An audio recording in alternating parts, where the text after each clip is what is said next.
Health maintenance organization, a form of insurance where everybody pays for somebody else, and that is making it more available to the Africans. And the present health insurance at the national level is trying to use that to get many more people to be able to come up with affordable healthcare services.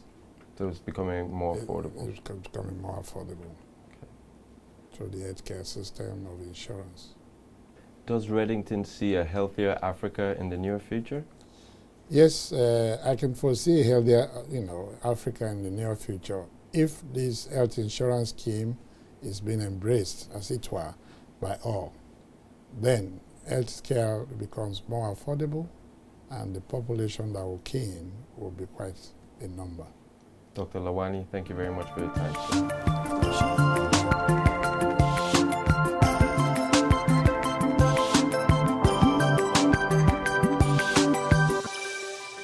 The global frequency of hypertension has been on the rise. From the year 2000, 972 million people were hypertensive with a prevalence rate of 26.4%. Unfortunately, this figure is projected to rise to 1.54 billion by the year 2025. That in itself is a major cause for concern, which makes one wonder how exactly high blood pressure prone patients deal with its liabilities. I chose to visit Mr. Gbenga Olayeye, Senior Marketing Director of an indigenous pharmaceutical company in Nigeria, Fitson Healthcare, to discuss the medical solutions available and how best the public can make the most of it. Good afternoon, sir. Nice to have you in my office. Thanks for having me. You have a lovely establishment here. You mind if we walk around? I would love to. Nice. If we were to assume that most pharmaceutical companies develop and market drugs for hypertension, why then is it increasingly prevalent here in Nigeria? Well, I think the first thing we need to realize that there are many predisposing factors to hypertension. You have obesity. Being overweight. Right, being overweight. Right. You have family history. So in other words, Genetic? if you have a family history, your parents are hypertensive, there's a huge likelihood that you're also going to develop that condition. Oh, really? Right, alcoholism consumption, right? If you consume too much of alcohol or smoke, right, you have an increased chance of having high blood pressure. Okay. Now, if you're also on certain medications, you can also, have high blood pressure. Those are basically what can, give you the condition of high blood pressure. Okay. How difficult is it to actually get real medication, genuine medication, to people who need it here in Nigeria? I think largely you'll have more authentic drugs than you have fake drugs.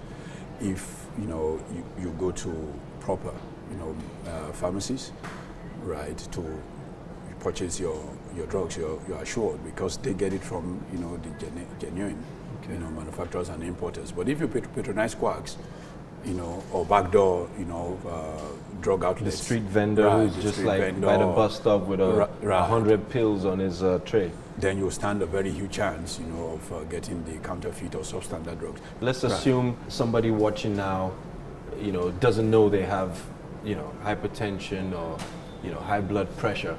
What's the first step for them to find out if they have it? And then if they find out that they do have it, what do they do? We usually advise that when you get past the age of, 40, you do your routine medical checkup from time to time, maybe twice a month, right? You check your high blood pressure using, the high blood pressure monitor, right? Which the medical armband. Right, the medical people call it a sphygmomanometer. Okay. So a healthy lifestyle is critical in the prevention and management of high blood pressure. A healthy lifestyle. The way you live, what you do at your spare time, is very critical. From what I gathered, you have 6 floors here, and you also have a lift, but the lift isn't turned on until what time? Until 10 a.m. 10 a.m. 10 a.m. in the morning, we resume here at 8 o'clock, but for 2 hours, everybody is forced to walk up the staircase. Even the people going to the 6th floor? Even if you're going to the 6th floor, or you're going down, and then the lift shuts at 5 o'clock, so that when work is over, you don't take the lift down. But it's always easier going down than going up. It's always easier going down, but you see, in the course of the day, you just have to go up and down. Like I mentioned to you, we want to ensure that people around here maintain, a healthy lifestyle, right? you know, exercising from time to time. And so we also have a gym here in the office. Oh, here on the premises? Oh, yes. Okay. So we will see it, and then we will have a gym, you know, trainer that comes in, you know, every Friday, you know, to help with, you know, with the exercise regimen. Okay, this is the gym here, second Yeah, floor? so you find it under recreational here. Okay. So it's just maintaining that, you know, work-life balance. You know, you play hard, you also work out. Oh, this is great. This is great. And then you got a bit of a view outside as well. You know, that helps you break the monotony when you're gymming. I wish I brought my workout gear, because I enjoy working out from time to time. I wish I brought my gloves and my tracksuit. How many days do you work out in a week? To be honest, I don't work out as much as I should, but you know, I try at least three days, and then I cycle a lot. I ride my bicycle. Oh, that's good. At least 10 hours a week. 10 hours a week. Yes. Oh, awesome. Yeah. You know, I do about 3 kilometers a day. You know, jogging? Right on the treadmill. On the treadmill. And I do three days a week. So I try to make sure that at least I run, you know, between 9 and 10 kilometers a week. Okay. Speaking of awareness, FIDSIN recently joined the World Health Organization in a global campaign against high blood pressure. Yet, despite such efforts by organizations like yours and others, awareness about this in Nigeria still seems to be at an all-time low. Why do you think this is the case? Well, I think essentially, you know, the first thing is what I mentioned, right? There's a lot of myth, you know, around high blood pressure. You know, people feel because it is asymptomatic, I'm not feeling any symptoms. So I must be okay. So I must be okay. You ask people to go for medical checkup, they say, what is wrong with me? You know, they stretch out their hands like this, they say, I'm fit. You know, you don't measure fitness that way. We seem to self-medicate a lot here in Nigeria, don't we? Could that be another factor? Well, that's another factor because, you see, high blood pressure, one of the symptoms that will show up early is headache. So when a person has persistent headache, the first thing he thinks is I perhaps have malaria. He won't even think about high blood pressure. Right? Fatigue is another thing. You are getting fatigued frequently, you know, and you just think what you need is just vitamins. You won't go to your doctor. I have a friend who has headaches every other day and takes Panadol at least 5 times a week. I guess I should drag him to go get tested to see well. You see behind that, on that pack of Panadol, it says if symptoms persist for over 3 days, see a doctor. So when you're using Panadol or paracetamol for more than 3 days and the ailment persists, then you should see a doctor because there could be other causes of that condition. I think I'm going to drag him to a hospital. You better do. It's not a laughing matter, but yeah. You better do. You better do.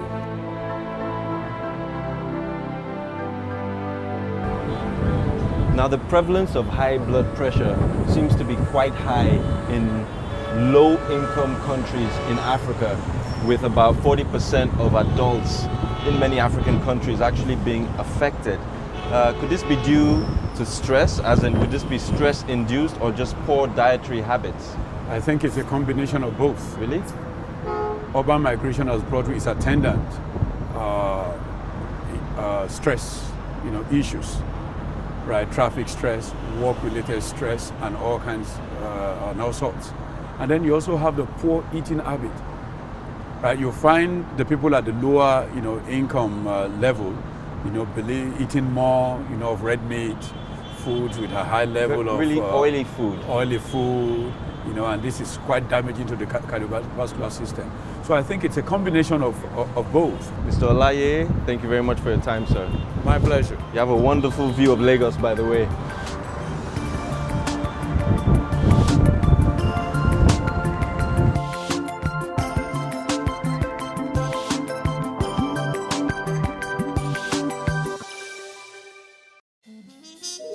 Having spoken to several experts, I decided to get a real-life picture. So I spoke to somebody who has been living with high blood pressure and managing this condition for over 40 years. When did you become aware that you were hypertensive? Well, I became aware of being hypertensive at my early age. When I was around that 30 years, I noticed I was hypertensive. Wow. Do you have a family history of hypertension?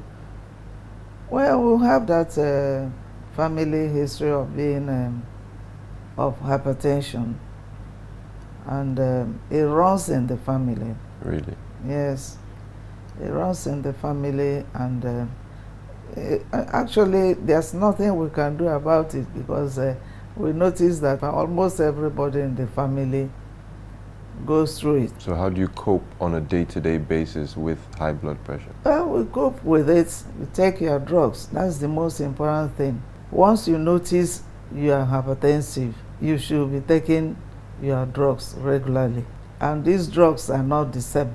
They vary according to people. It's not always the same with everybody. Do people have easy access to these drugs? The drugs are there on the counter. You go there, you buy. Different types are there for anybody. If you are suffering from hypertension, the doctor will prescribe for you the type of drugs you will take. You don't just go to the counter to buy medicine. Do you think the doctors and the hospitals and the government are helping enough? They are helping enough, but there's one aspect of it they don't do. You know, I think the government should be able to put all these high blood pressure machines all over the place, to make them available for people to check their BP all the time. Make it more accessible. It's very, very important. It's very, to me, I feel that people should actually place these machines everywhere so that it will be available for everybody to check. Sure. You could enter any shop, you could enter anywhere and check your BP. While you're shopping, just check your blood pressure. You check your BP and go away. Because I know that when you go to check BP, sometimes you will see that the BP is high. You will not even expect it, but it could be high. Right. And that means that you are hypertensive. A lot of people don't do that. And as a result, you see people dying. That is the cause of death for people. Okay. Because they don't check their BP. So in your experience, how does one cope living with high blood pressure?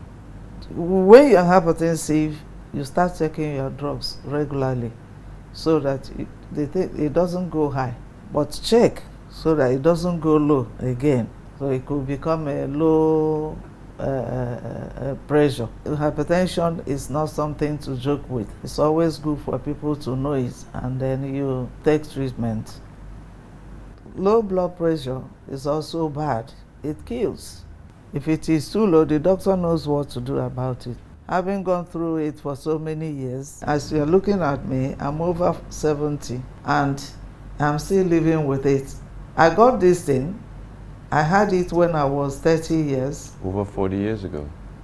Over 40 years I've been living with it. Just because I noticed it on time and I started taking my drugs religiously. Not today, take today, tomorrow you will not take. And checking it. If you are taking your drugs, of course you have to check whether it is going up or going down. I'm living with it, so people should not be afraid of it. All right, Mrs. Awa, thank you very much for your time. Thank you. Thank you. Thank you very much. You're welcome.